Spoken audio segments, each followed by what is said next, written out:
Assalamualaikum warahmatullahi taala wabarakatuh. Alhamdulillah wassalatu wassalamu ala Rasulillah wa ala alihi wa sahbihi wa mawala. Allahumma hdini wa saddidni, Allahumma hdini wa saddidni, Allahumma hdini wa saddidni amma ba'd. Amin. Mat, macam mana puasa, Mat? Oke ke puasa? Oke. Berapa hari sudah, Mat, puasa? 27. 27 sudah puasa? Ya. 27 konon puasa dia. Ada batal kah? Kan kau batal kah itu yang satu? Hah? Batal kan? Saudara, berarti puasa ini bukanlah suatu yang sulit. Karena anak kecil seperti si Ahmad pun boleh berpuasa dengan baik. Saudara, bertemu lagi kita di dalam Inspirasi Ramadan yang ke-27 hari ini. Alhamdulillah saudara, semalam merupakan malam ganjil yang ke-27. Semalam kami ke Surau Al-Falah, Kampung Widu, nun jauh di sana, berbuka puasa di sana, bersilaturahim di sana, bersolat jamaah maghrib, isya, menyampaikan sumbangan daripada para penyumbang yang ikhlas. Kemudian kita juga bersama-sama dengan asnaf dan kita bertarawih. Mudah-mudahan segala amal yang kita lakukan sepanjang bulan Ramadan ini diberikan ganjaran yang baik oleh Allah Subhanahu wa taala, dan amal ibadah kita ini memberikan kesan yang baik juga kepada tubuh kita, rohani kita, insya Allah. Jadi saudaraku sekalian, puasa itu bukan sesulit mana. Hanya sekadar menahan makan dan minum. Bagi anak-anak seperti usia berapa tahun, Mat? Tanda. Tahun 2 sudah boleh berpuasa dengan baik. Justru kita yang dewasa ini perlu berpuasa dengan lebih bergaya lagi berbanding anak-anak kita yang masih kecil ini. Saudara, sungguh pun ibadah puasa itu adalah ibadah yang mudah sebenarnya, tetapi perlu juga kecekalan hati dan juga pelaziman supaya biasa kita menghadapi saat-saat yang sukar, saat-saat kekurangan, dan sebagainya. Saudaraku sekalian, di dalam Al-Quranul Karim, Allah Subhanahu wa taala menyebut, وَلَنَبْلُوَنَّكُمْ بِشَيْءٍ مِنَ الْخَوْفِ وَالْجُوعِ وَنَقْصٍ مِنَ الْأَمْوَالِ وَالْأَنْفُسِ وَالثَّمَرَاتِ وَبَشِّرِ الصَّابِرِينَ. Sesungguhnya Allah Subhanahu wa taala memang menguji kita di dalam sepanjang hidup ini dengan pelbagai ujian.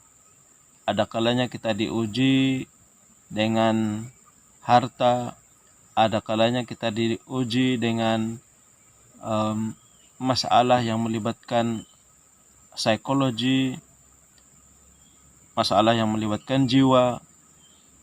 Ada kalanya kita juga diuji oleh Allah Subhanahu wa taala dengan sedikitnya penghasilan. Ada kalanya Allah Subhanahu wa taala menguji kita dengan pelbagai masalah yang hadir kepada kita yang kadang-kadang kita tidak terduga, dan kadangkala kita tidak menyangka bahwa ujian itu datang kepada kita. Tetapi saudaraku sekalian, Allah Subhanahu wa taala menyebut wabashshirus sabirin, tapi kabarkanlah berita gembira kepada orang-orang yang bersabar. Jadi puasa ini salah satunya mengajar untuk kita bersabar. Betul kan tidak, Mat? Ya, Mat bilang puasa ini mengajar bersabar. Tapi Mat marah-marah, suka marah-marah. Cuman Mat, walaupun dia ini, si Ahmad ini sudah berjaya bersabar dari segi makan dan minum seharian, tetapi dia tidak sabar dari segi amarah, suka marah-marah. Jadi itulah hal-hal lain yang perlu juga kita pelihara, kita perlu jaga. Selain daripada kita memelihara diri kita daripada makan dan minum, kita juga perlu memelihara diri kita daripada rangsangan yang kita tidak terjangka ataupun amarah yang kita tidak terjangka. Dan inilah sebenarnya yang banyak bermain dengan kita, sifat ini ataupun keadaan ini menjadi polemik untuk kita.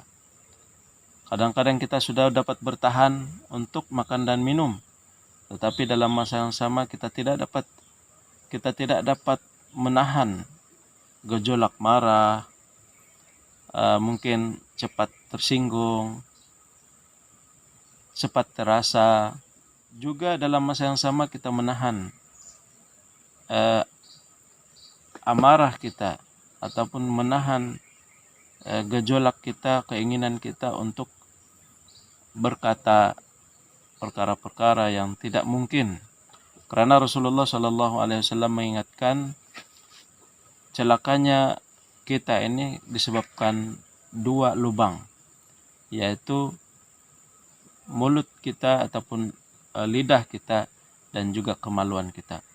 Jadi dalam puasa ini juga antara lain yang perlu kita jaga, pelihara dan juga kita sentiasa tertibkan adalah dari hal yang bersangkutan dengan lidah kita dan juga yang bersangkutan dengan farj kita ataupun kemaluan kita, yang semuanya itu berakibat kepada pencemaran muru'ah ataupun maruah kita seandainya kita tidak dapat menahannya ataupun mengekangnya dengan cara yang baik. Saudaraku sekalian, dalam keadaan kita sekarang ini antara lain juga yang perlu kita kekang adalah jemari-jemari kita. Karena jemari-jemari kita ini boleh saja mendatangkan pahala, tapi dalam masa yang sama banyak juga mengakibatkan kerugian kepada kita. Karena apa? Karena masalah medsos, media sosial. Di ujung jari kita ini saja, bila kita memetik kata-kata yang menimbulkan persengketaan, yang menyebabkan berlakunya perpecahan, ataupun dengan jari jemari ini kita menyampaikan berita-berita yang palsu, berita-berita hoax dan sebagainya, kemudian memfitnah dengan jari jemari ini menyebabkan orang lain terfitnah, maka itu adalah mengakibatkan keburukan. Jadi marilah kita sama-sama juga mengawal jari jemari kita agar tidak mendatangkan mudarat kepada kita, khususnya di dalam bulan Ramadan ini. Dan bahkan bukan saja dalam bulan Ramadan yang mulia ini, tetapi marilah kita sama-sama mengekang sekurang-kurangnya 3 ini, yaitu lidah kita daripada berkata perkara-perkara yang tidak baik.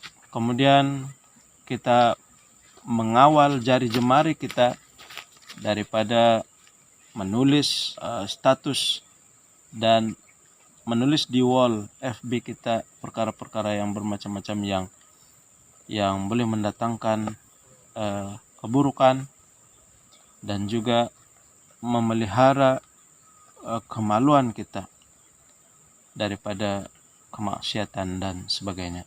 Mudah-mudahan kita semua mendapat puasa yang terbaik, menjadi benteng kepada diri kita, dan akhirnya mendatangkan jiwa takwa kita kepada Allah Subhanahu wa taala.